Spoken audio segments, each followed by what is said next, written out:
तो अभी के एग्जामिनेशंस को देखते हो आप समझ ही गए होंगे कि जो बेसिक एनसीईआरटी से ही क्वेश्चन उठाए जा रहे हैं साइंस के ऊपर। और ज़्यादातर कैंडिडेट की यही शिकायत है कि जो साइंस पूछी जा रही है थोड़ा डीप पूछी जा रही है, बेसिक एनसीईआरटी से क्वेश्चन पूछे जा रहे हैं। तो आज मैं आप सभी लोगों के लिए बेसिक एनसीईआरटी के कुछ ऐसे इंपॉर्टेंट चैप्टर्स लेके आ रहा हूँ फिजिक्स के, जो आप लोगों के लिए काफ़ी इंपॉर्टेंट रहेंगे। तो ये 3 पार्ट में मैं कवर करूँगा, ठीक है। तो फिजिक्स के कुछ चैप्टर आप लोग ज़रूर इसको तैयारी कर लें अगर आप लोग का अभी एग्ज़ाम नहीं हुआ है। तो बाकी पीडीएफ का लिंक मैं आप लोग को भी दे दूंगा डिस्क्रिप्शन में, आप वहाँ से जाके पीडीएफ डाउनलोड कर सकते हैं और अपनी तैयारी और अच्छी कर सकते हैं। जिन लोगों को साइंस में लग रहा है कि हाँ उनकी तैयारी अच्छी नहीं हुई है, या हालिया जो पेपर देख रहे हैं उसमें साइंस के जिस टाइप के क्वेश्चंस आप लोग देख रहे हैं उन क्वेश्चंस के लिए अगर आप परेशान हैं तो ज़रूर इस वीडियो आप ही के लिए होने वाला है और काफ़ी इन्फॉर्मेटिव वीडियो होगी, और वीडियो एंड तक देखें। और जिन जिन चैप्टर टॉपिक्स की मैं बात करूँगा आप लोग उन्हें ज़रूर तैयार कर लें और बिल्कुल भी टाइम वेस्ट ना करें। जिन लोगों का अभी एग्ज़ाम नहीं हुआ है तो वीडियो शुरू करते हैं। तो सबसे पहले जो मैंने चैप्टर लिया हुआ है लाइट से लिया हुआ है। लाइट जो क्लास 10th का चैप्टर है एनसीईआरटी में, काफ़ी ज़्यादा इंपॉर्टेंट है। मैं इसको हिंदी भी ट्रांसलेट करते जाऊंगा, जो हिंदी मीडियम वाले हैं उनको टेंशन लेने की ज़रूरत नहीं है। तो सबसे पहले अगर हम बात करेंगे इस पर, तो आप लोगों को रिफ्लेक्शन ऑफ लाइट से रिलेटेड कुछ बेसिक आप लोग को पता होना चाहिए। तो आप लोग इसका बेसिक पढ़ते हुए चलें। इसकी थोड़ा बहुत बेसिक्स अगर आप लोग को समझेंगे अच्छा आप लोग को समझ में आ जाएगा। वैसे कुछ नॉलेज आपको पहले से होगी, तो इससे थोड़ा सा थ्योरेटिकल क्वेश्चन पूछे जा सकते हैं आप लोगों से। तो आप लोग थोड़ा स्पेरिकल मिरर के बारे में पढ़ लें, इसके क्या काम होते हैं, कैसे क्या होते हैं, किस तरीके के होते हैं। और उसके बाद अगर आप देखेंगे तो जो ये मिरर है कॉनकेव मिरर और कॉन्वेक्स मिरर, जिसको हिंदी में अवतल दर्पण और उत्तल दर्पण कहते हैं। तो दर्पण द्वारा जो बनाए गए इस टाइप की जो इमेजेस होती हैं, ठीक है।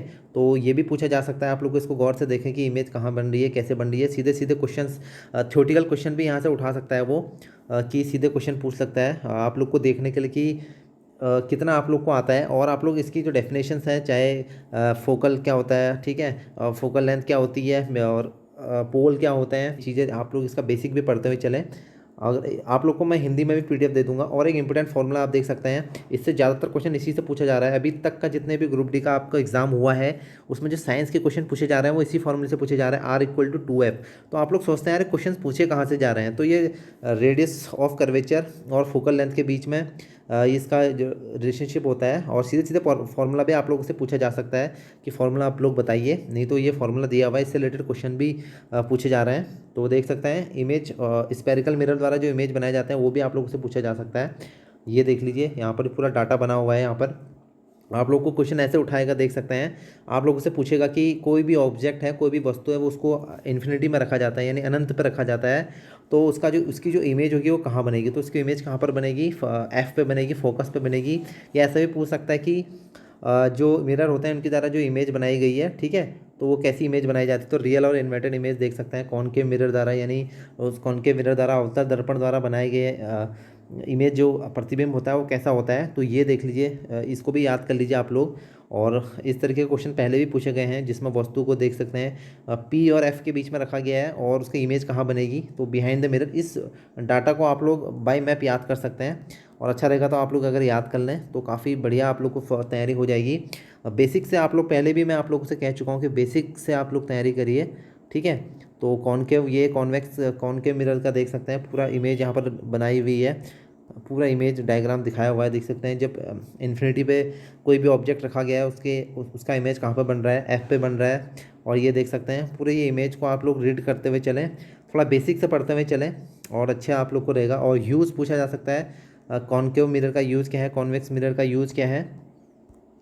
वैसे ही कॉन्वेक्स मिरर के लिए देख लीजिए, ठीक है, उत्तल दर्पण द्वारा बनाए गए अगर दर्पण के इस तरह से पूछता है तो उसके लिए भी अलग से डाटा है, तो ये भी पूछ सकता है आपके लिए।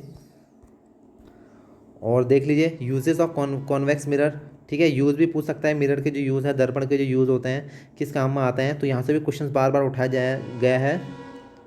और बीच बीच में आप लोग को क्वेश्चंस भी दिए गए हैं, देख सकते हैं ये क्वेश्चन यहाँ पर दिया गया है जिसमें आप लोग को रेडियस दी गई है, ठीक है, और आप लोग को फोकल लेंथ निकालनी है। ये क्वेश्चंस भी पूछे जा रहे हैं ग्रुप डी में। और मिरर फार्मूले से भी क्वेश्चन पूछे जा सकते हैं, या सीधे सीधे मिरर का फार्मूला भी आप लोग से पूछा जा सकता है। तो मिरर फार्मूले से भी आप लोग क्वेश्चंस अच्छे से पढ़ लें। आपका काम मैं आप लोग को बता देता हूँ कौन कौन से टॉपिक आप लोग को पढ़ने हैं, और तो आप लोग उसको पढ़ते हुए चलें। और इस फार्मूले से भी क्वेश्चन उठाया जाता है जिसमें आप लोगों को हाइट दी जाती है इमेज की और ऑब्जेक्ट की हाइट दे दी जाती है। और आपसे पूछा जाता है कि मैग्नीफिकेशन निकालो, यानी हिंदी में अगर बोले तो आवर्धन कहते हैं इसको, ठीक है।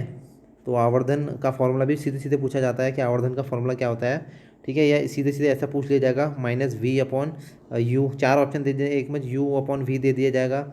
तो 4 ऑप्शन आप लोग को दे दिया जाएगा मैग्नीफिकेशन ऑफ मिरर करके, यानी जो दर्पण का आवर्धन होता है वो क्या, उसका फॉर्मूला क्या होता है। तो फॉर्मूले भी आप लोग के ग्रुप डी में पूछ लिए जाते हैं एक एक क्योंकि ऑब्जेक्टिव पेपर है तो ये चीज़ें भी पूछी जा सकती हैं। देखिए नीचे आप लोगों को यहाँ पर न्यूमेरिकल वगैरह भी आप लोग को ईजिली मिल जाएंगे एनसीईआरटी में। तो एनसीईआरटी इसलिए मैं आप लोग को प्रेफर करता हूँ। अभी के लिए आप लोग साइंस के लिए परेशान ना हो, मैं जो बता रहा हूँ आप लोग इसको पढ़ते हुए चलें। देख सकते हैं फिर एक क्वेश्चन पूछा जा चुका है। ये क्वेश्चन आप लोग ये इसको बनाते हुए चले, हिंदी मीडियम वाले भी बनाते हुए चलें। हिंदी मीडियम वालों के लिए हिंदी पीडीएफ मैं अवेलेबल कर दूंगा, तो आप लोग यहाँ से देख लीजिए। ये क्वेश्चंस भी आप लोग बनाते चलें जिसमें आप लोगों को निकालना है, ठीक है। इसमें आप लोग को क्या फोकल लेंथ निकालनी है कॉन्वेक्स मिरर की। तो फॉर्मूला एक ही फॉर्मूले से बहुत सारे क्वेश्चन बन जाते हैं। आप क्वेश्चन देख लीजिए, रिफ्रैक्शन ऑफ लाइट से भी क्वेश्चन पूछे जाते हैं, रिफ्रैक्शन ऑफ लाइट से भी क्वेश्चन आ रहे हैं।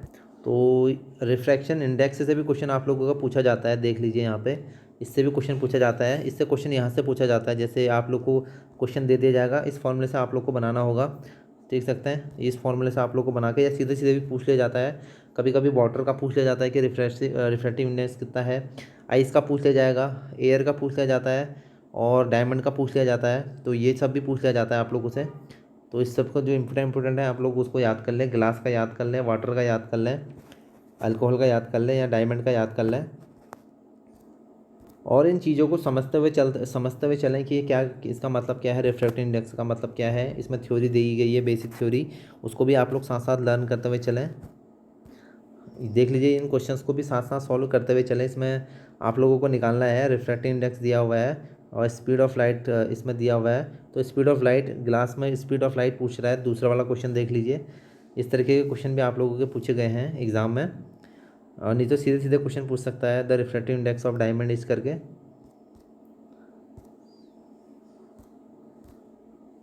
और लेंस से रिलेटेड क्वेश्चन इस तरीके से डाटा से यहाँ से भी पूछा जा सकता है, जिसमें आपको बोल दिया जाएगा कि लेंस की इसमें वस्तु को, ऑब्जेक्ट को इस पर रखा जाता है तो उसका पोजीशन कहाँ बनती है।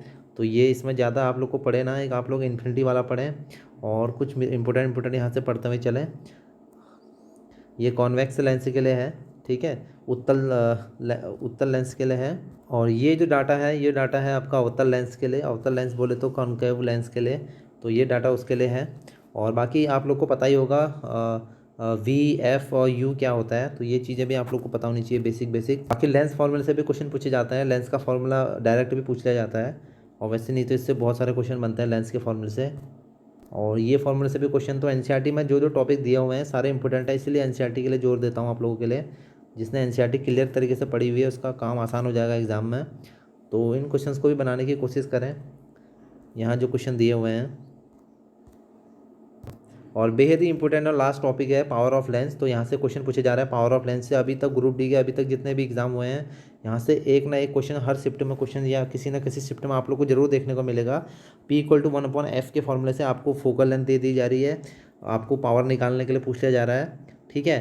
तो या दो लेंसेज को इस तरीके से ऐड करने पर, ठीक है, इसका फॉर्मूला ये है, देख लीजिए। अगर पावर हम ऐड करते हैं दो लेंसेज की तो डायरेक्ट ऐड हो जाती है, तो दो पावर आप लोग को दे दी जाएगी, तो इस तरीके से ऐड करना है। देख लीजिए यहाँ पे ये चीज़ साफ साफ लिखी हुई है, ठीक है। तो पावर दी गई है, फोकल लेंथ -2.5 डायप्टर है, इसकी फोकल लेंथ -0.40 मीटर है। तो इस चीज़ को आप नॉर्मली पढ़ते हुए चले तो ऐसा यूनिट आप लोगों से पूछ सकता है पावर, ठीक है। पावर की क्या होती है, लेंस के पावर के डायप्टर होती है। तो इंपॉर्टेंट चीज़ें सब यहाँ पर लिखी हुई हैं। और एफ़ यहाँ पर मीटर पे रखा जाता है, जो एफ़ नीचे P इसमें मीटर में ध्यान रखेगा आप लोग, मीटर पे इसकी वैल्यू रखी जाती है। तो ये देख लीजिए, ये सारे क्वेश्चन दिए हुए हैं। नहीं तो आप लोग नोट्स भी बना सकते हैं, इसमें से नोट्स भी तैयार कर सकते हैं। और बाकी इन क्वेश्चंस को आप लोग ज़रूर सॉल्व करें, पीछे जो क्वेश्चन दिए हुए हैं ये देख लीजिए, पीछे एनसीईआरटी के जो क्वेश्चन दिए हुए हैं। तो अगर आप इतना करते हैं इस चैप्टर से, फिजिक्स का जो लेंस वाला चैप्टर है, अभी पार्ट 2 पार्ट 3 में मैं और चैप्टर आप लोग के लिए लेके आऊँगा। तो आज का दिन का आपका काम है कि इस चैप्टर को आप लोग अच्छे तरीके से फिजिक्स में बना लें, ठीक है। और बाकी इसके बाद आज ही के दिन में शाम के टाइम पे आपके लिए वीडियो का पार्ट 2 आएगा, जिसमें किसी और फिजिक्स के चैप्टर के लिए बात करूँगा। तो क्योंकि फिजिक्स थोड़ा सा डीप पूछी जा रही है, एनसीईआरटी बेस पे पूछी जा रही है, इसलिए मैं पहले फिजिक्स के चैप्टर को कवर कर रहा हूँ। और हो सके तो बाकी सब्जेक्ट को, केमिस्ट्री या बायोलॉजी को भी कवर करने की, तो इसलिए मैंने फिजिक्स पहले चुना। तो आज के दिन का काम आपका यही है, अगर आपके पास कोई प्रैक्टिस बुक है जिसमें आप लोग क्वेश्चन लगा सकते हैं, तो आप वहाँ से भी इस चैप्टर के क्वेश्चन लगा सकते हैं, ठीक है, लाइट वाले चैप्टर से। और लाइट का एक पार्ट और है पीछे, लाइट पार्ट 2, जिसमें आप लोग को आइस हो गया, ठीक है, मानव नेत्र या उससे जुड़े हुए चीज़ें जो हैं उससे रिलेटेड हैं। तो आप फिलहाल आज के दिन में ये काम करिए, इस चैप्टर को थोड़ा सा डीप तरीके से बनाइए। तो आई होप कि आपसे इस चैप्टर से कोई भी क्वेश्चन आप लोग का मिस नहीं होगा, जहाँ तक मैं समझता हूँ। तो मिलते हैं आप लोग से पार्ट 2 में।